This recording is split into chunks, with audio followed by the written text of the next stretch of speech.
Hi friends, time and distance topic second part video இது first part video link கீழே descriptionல கொடுத்திருக்கேன். 7th sum. At its usual speed of cyclist covers a certain distance in 8 hours. When the speed of cycle is increased by 4 km per hour, the same distance can be covered in 6 hours. Find the distance. இந்த sum பொறுத்தவரை distance constant. So distance constant இருந்தா time ஸ்பீடும் inversely proportional இருக்கும். Time ratio find பண்ணிரலாம். 8:6, 4:3. Speed ratio inverse இருக்கும். 3:4. அவங்க speed என்ன கொடுத்துருவாங்க, increased by 4 கிலோமீட்டர்னு கொடுத்துருவாங்க. ஸோ இந்த ரெண்டோட டிஃப்ரென்ஸ் தான் அந்த 4 km per hour. So 1 unit 4 km per hour. Speed ரேஷியோவில் எந்த யூனிட்டில் வேணாலும் சப்ஸ்டியூட் பண்ணலாம். ஸோ நான் இதை எடுத்துக்கிறேன், 4ன்னு எடுத்துக்கலாம்.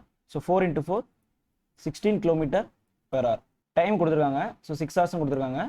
அதாவது இந்த ரேஷியோவோட டைம் வந்து 6 hours, இந்த ரேஷியோட டைமு 8 hours. ஸோ நான் இதுதான் எடுத்துருக்கிறேன். ஸோ 6 hours தான். 16 × 6 ஆன்சர் 96 km. சப்போஸ் நம்ம இந்த 3 யூனிட் ஃபைன் பண்ணோம் அப்படின்னா 8 hours எடுத்துக்கணும். 3 யூனிட் அப்படின்னா 12 km per hour. So into 8 × 12 96. 8th sum. If a man runs at 24 km per hour instead of 20 km per hour, he could run 40 km more. Find the actual distance traveled by him. இந்த கொஸ்டினை பொறுத்தவரை ரெண்டு speed கொடுத்துருக்காங்க. ஓகேவா, time வந்து கான்ஸ்டன்ட்னு சொல்லியிருக்காங்க. அதாவது 24 கிலோமீட்டர்லையும் same time தான் போக போகுது, 20 km per hourலையும் சேம் டைம் தான் போக போகுது. ஸோ டைம் கான்ஸ்டன்டாக இருந்துச்சு அப்படின்னா speed is directly proportional to distance. First speed ratio fine பண்ணிடலாம். 24:20, 6:5. இப்போ டிஸ்டன்ஸ் ரேஷியோ ஃபைன் பண்ணிடலாம். ஸோ டைரக்ட்லி ப்ரொபோஷனல்ங்கிறனால டேரெக்டாக 6:5 அப்படியே தான் இருக்கும். டிஸ்டன்ஸ் வந்து அவங்க டிஃபரன்ஸ் கொடுத்துருக்காங்க 40 km அப்படின்ட்டு. ஸோ இதோட டிஃபரன்ஸ் தான் இது 40, அதாவது 1 யூனிட் 40. அவங்க கேட்டிருக்கிறது ஃபைண்ட் த ஆக்சுவல் டிஸ்டன்ஸ் தான் கேட்டிருக்காங்க. ஓகேவா, இந்த 20 km ஸ்பீடில் போகிறது தான் ஆக்சுவல் டிஸ்டன்ஸ். ஸோ அப்போ இந்த 20க்கு நேராக இருக்கிற யூனிட் என்ன, 5 × 5, 200 km தான் ஆன்சர். இந்த கொஸ்டினில் கரெக்டாக நோட் பண்ண வேண்டியது என்ன அப்படின்னா டைம் கான்ஸ்டண்டா, ஸ்பீடு கான்ஸ்டண்டா, இல்லை டிஸ்டன்ஸ் கான்ஸ்டண்டா அப்படிங்கிறத ஃபைன் பண்ணணும். சம் பார்த்துட்டு ஃபாஸ்ட்டாக சால்வ் பண்ணும்போது டக்குன்னு ரிவர்ஸில் போட்டுறாதீங்க. 9th sum. If a person increases his speed by 33.33%, what will be the percentage reduction in time taken to reach the same destination? இந்த கொஸ்டினில் ஸ்பீடு இன்க்ரீஸ் பண்ணுறதா சொல்லியிருக்காங்க, டைம் எவ்வளோ குறையுன்னு கேட்டிருக்காங்க. So distance constant.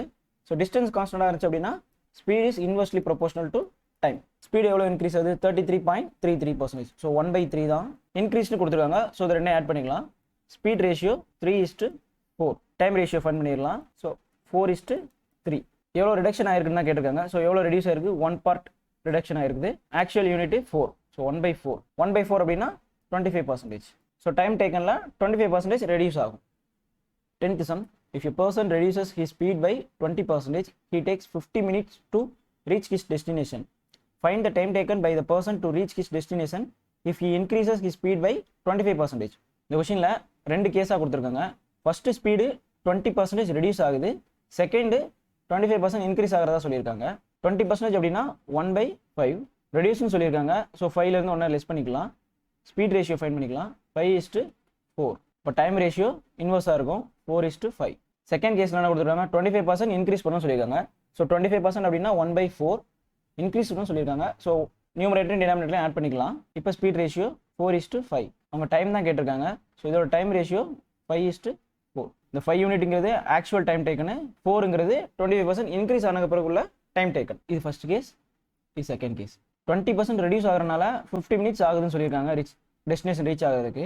இது ஆக்சுவல் டைம் டேக்கன் யூனிட்டு, இது reduce ஆகிறனால வர டைம் டேக்கன். ஸோ 5 யூனிட் தான் 50 minutes.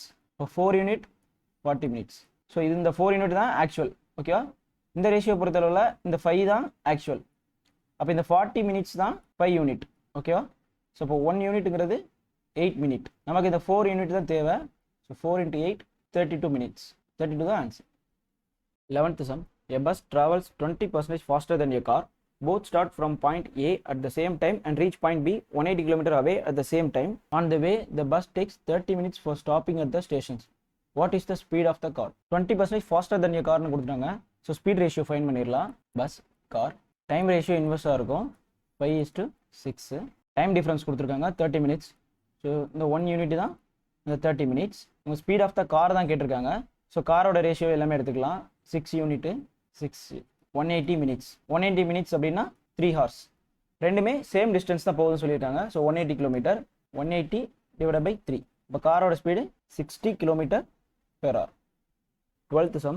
If a taxi going to 40 km per hour takes 25 minutes to travel a certain distance.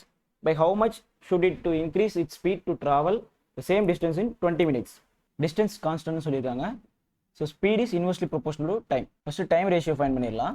25 20 5:4. Speed ratio 4:5. 40 km per hourல இருக்கும்போது 25 minutes எடுத்துக்குது. 4 units தான் 40 km per hour. So அப்போ 5 unit 50 km per hour. எவ்வளோ increase பண்ணணும் தான் கேட்டிருக்காங்க. 10 km per hour increase பண்ணால் போதும். இப்போ ஆன்சர் 10. இது வரைக்கும் பார்த்த சம்மில் உங்களுக்கு ஏதாவது டவுட் இருந்துச்சு அப்படின்னா கமெண்ட் பண்ணுங்கள். தேங்க்யூ.